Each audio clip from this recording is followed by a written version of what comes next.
Nah. Assalamualaikum warahmatullahi wabarakatuh. Jumpa lagi dengan saya, Slamet Ginting. Pemirsa, Menteri Dalam Negeri Tito Karnavian pada akhir Mei lalu mengeluarkan keputusan bahwa 4 pulau yang semula berada di Provinsi Aceh kini dialihkan ke Provinsi Sumatera Utara. Pulau itu adalah Pulau Mangkir Gadang, Pulau Mangkir Ketek, atau Pulau Mangkir Besar, Pulau Mangkir Kecil, Pulau Lipan, dan Pulau Panjang masuk ke wilayah Sumatera Utara.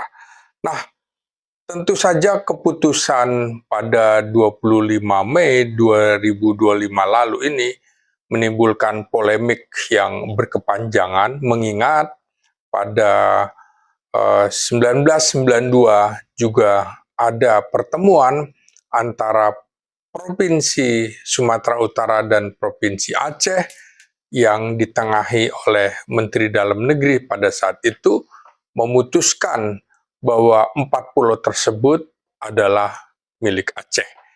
Dan di Universitas Leiden, Belanda juga menetapkan bahwa wilayah tersebut adalah wilayah di bawah Aceh. Nah, Kementerian Dalam Negeri mengacu bahwa batas wilayah juga terkait dengan wilayah darat. Karena itu, penentuan keempat pulau itu dikembalikan ke wilayah yang berbatasan atau setara dengan darat, sehingga berada di wilayah Kabupaten Tapanuli Tengah, Sumatera Utara. Menurut saya keputusan ini tentu saja kontroversi. Saya sebagai wartawan tentu saja mengamati bagaimana perjanjian Helsinki pasca berlangsungnya tsunami dan juga daerah operasi militer di Aceh itu juga sudah menggarisbawahi bagaimana kesepakatan antara pemerintah Republik Indonesia dengan gerakan Aceh Merdeka untuk menentukan sebuah perdamaian. Jadi keputusan ini menurut saya Menteri Dalam Negeri kurang peka di dalam memberikan atau memutuskan kebijakan ini, mengingat tentu saja keputusan ini memicu yang disebut sentimen etno-nasionalisme yang berpotensi dieksploitasi oleh masyarakat Aceh yang ada di pengasingan, yaitu kelompok Aceh Sumatera National Liberation Front atau ASNLF di luar negeri, dan ini menjadi isu anti-Indonesia.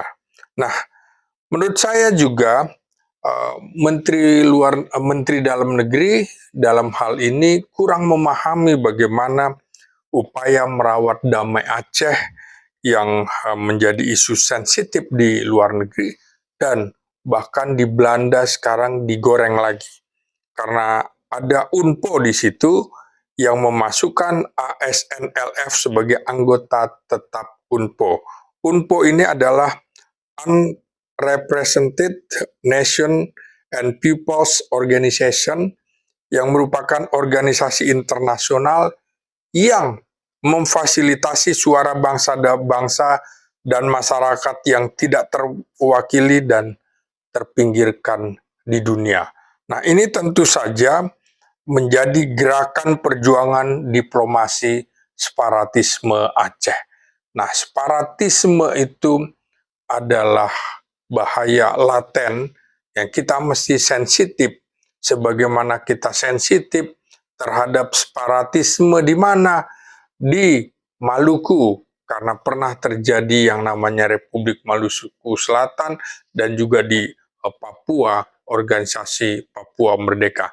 Kita tidak ingin keputusan yang tidak bijak ini menjadikan warga Aceh menjadi marah terhadap warga Sumatera Utara. Saya sedang menggunakan pakaian tutup kepala bulang karo dan juga selendang uis karo. Tentu saja saya bersikap harus bijak bahwa demi kepentingan bangsa dan negara, maka representasi atau aspirasi masyarakat Aceh harus didengar. Jangan sampai peristiwa di mana Daud Bereh itu marah pada pemerintahan Presiden Soekarno ketika Aceh disatukan dalam satu wilayah Sumatera Timur. Sumatera Utara waktu itu masih bernama Sumatera Timur. Begitu juga pemerintah sudah membuat kebijakan yang elegan dengan menempatkan atau menghidupkan kembali Kodam Iskandar Muda sehingga wilayah Aceh tidak lagi masuk di dalam Kodam Bukit Barisan. Saya kira ini pelajaran-pelajaran penting karena sebelumnya juga ada perang-perang suku di era Belanda antara masyarakat Sumatera Utara dan masyarakat Aceh. Kita tidak ingin diadu domba dengan keputusan-keputusan yang tidak bijak ini. Saya kira kita harus memahami upaya internasionalisasi isu domestik Aceh ini di forum internasional karena akan mendiskreditkan Indonesia. Sekali lagi, mohon Kementerian Dalam Negeri merevisi, mengkaji ulang keputusannya.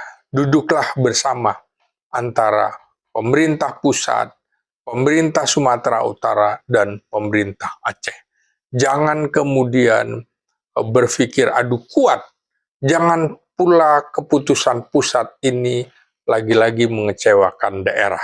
Kita punya pengalaman yang sangat tidak enak ketika terjadi pergolakan PRRI Permesta, di mana sebagian Sumatera marah terhadap kebijakan pemerintah pusat sehingga ada perlawanan, dan itu terjadi di Sumatera Utara, Sumatera Selatan, Sumatera Barat, bahkan juga Sulawesi Utara dan sebagian Sulawesi Selatan. Sekali lagi, kita mesti bijak, pemerintah harus bijak mencari solusi damai. Kalau memang Aceh sanggup untuk mengelola 4 pulau tersebut, silakan. Dan itu harus ada kerelaan kalaupun ingin menyerahkan ke Sumatera Utara. Tapi jangan sampai keputusan ini membuat kita tercerai-berai hanya karena keputusan politik. Lagi-lagi, Sumatera Utara dan Aceh itu adalah tetangga, provinsi yang bertetangga. Mari kita rukun dan bijak karena Aceh dan Sumatera Utara adalah satu kesatuan, satu saudara. Demikian, salam.